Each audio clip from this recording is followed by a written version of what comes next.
my dreary while I pondered weeping weary over a quaint and curious volume of forgotten lore. And while I nodded, merely napping, suddenly there came a tapping at my chamber door, as of someone gently rapping at my chamber door. "'Tis some visitor," I muttered, tapping at my chamber door, only this and nothing more. Trying to get out of here. What are you doing? What's that? Distinctly I remember it was in the bleak December, and eager upon the floor. Eagerly I wished tomorrow, vainly I tried to borrow from my books to cease sorrow for the lost Lenore, for the rare and radiant maiden Lenore.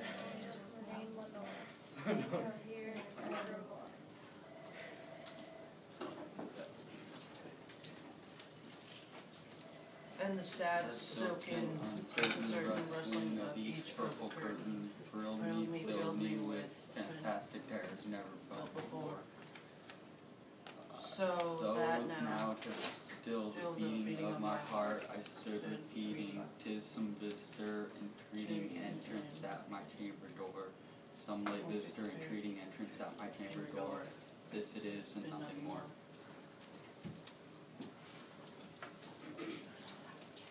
Presently my soul grew stronger, hesitating then no longer. "Sir," said I, "or madam, truly of forgiveness I implore. But the fact is I was napping, and so gently you came rapping, and so faintly you came tapping at my chamber door, that I scarce was sure I heard you. Here I opened wide the door, darkness there, and nothing more. Deep into the darkness peering, long I stood there wondering, fearing, doubting, dreaming some mortal ever dared to dream before.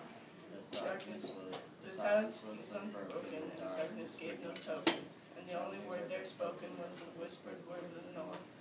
And this I whispered, and an echo murmured back the word Lenore, merely this and nothing more.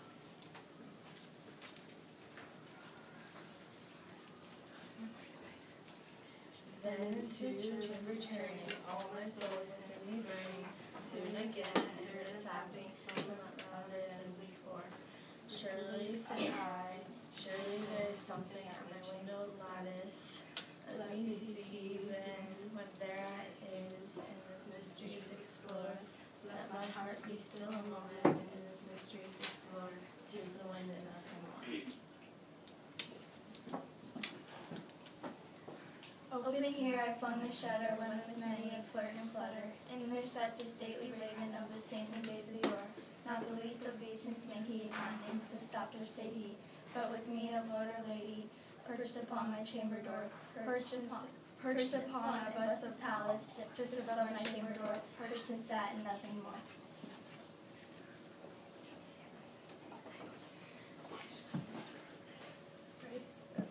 Then the suddenly bird, bugling my sad fancy into smiling, by the grave and stern decorum of the countenance it wore. Though thy crest be shorn and shaven, though I said, "Art no craven, ghastly grim and ancient raven, wandering from the nightly shore, tell me what thy lording is on the night's Plutonian shore," quoth the raven, "nevermore."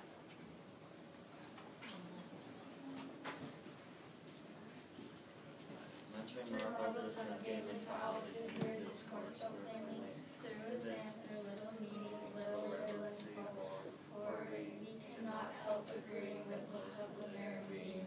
every Yet was blessed with the bird above his chamber door, furtive gazing on the sculpture fast at his on his chamber. chamber door, Such a name is nevermore.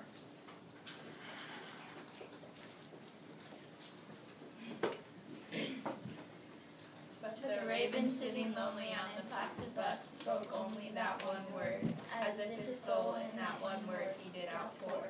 Nothing farther than he uttered, not a feather than he fluttered, till I scarcely more than uttered, "Other friends have flown before. On the morrow he will leave me, as my hopes have flown before." Quoth the raven, "nevermore."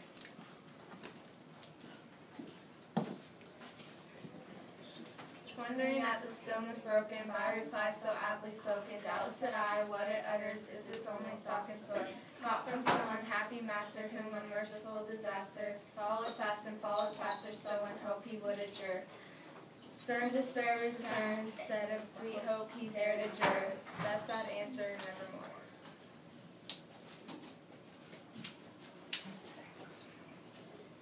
But the raven still beguiling all my sad soul into smiling. Straight I wheeled a cushioned seat in front of bird and bustling door. Then upon the velvet sinking, I betook myself into linking fancy, thinking with this synonymous bird of yore. But this unghostly gauntlet of the synonymous bird of yore meant in croaking nevermore. This I sat engaged in guessing, but no syllable expressing to the fowl whose fiery eyes now burned into my bosom's core. This and more I sat divining, with my head at ease reclining on the cushion's velvet lining, that the lamplight gloated o'er, but whose velvet violet lining, with the lamplight gloating o'er, she shall press on nevermore. Yeah. Then methought the air grew denser, perfumed by an unseen censer, swung by angels whose faint footfalls tinkled on the tufted floor. Wretch, I cried, thy God hath lent thee, by these angels he hath sent thee, respite and depend from thy life's Lenore. Let me quaff in his nepent and forget thy lost Lenore, quoth the raven nevermore.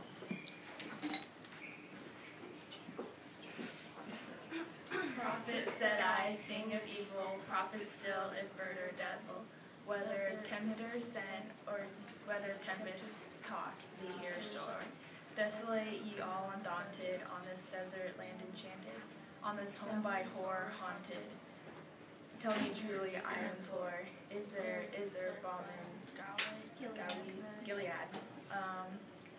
Tell me, I implore, quoth the raven nevermore.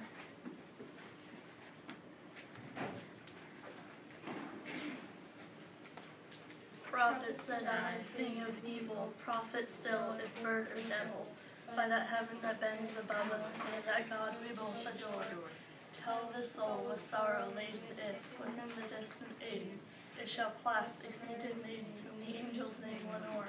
Clasp a rare and radiant maiden, whom the angels name Lenore. Quoth the raven, nevermore.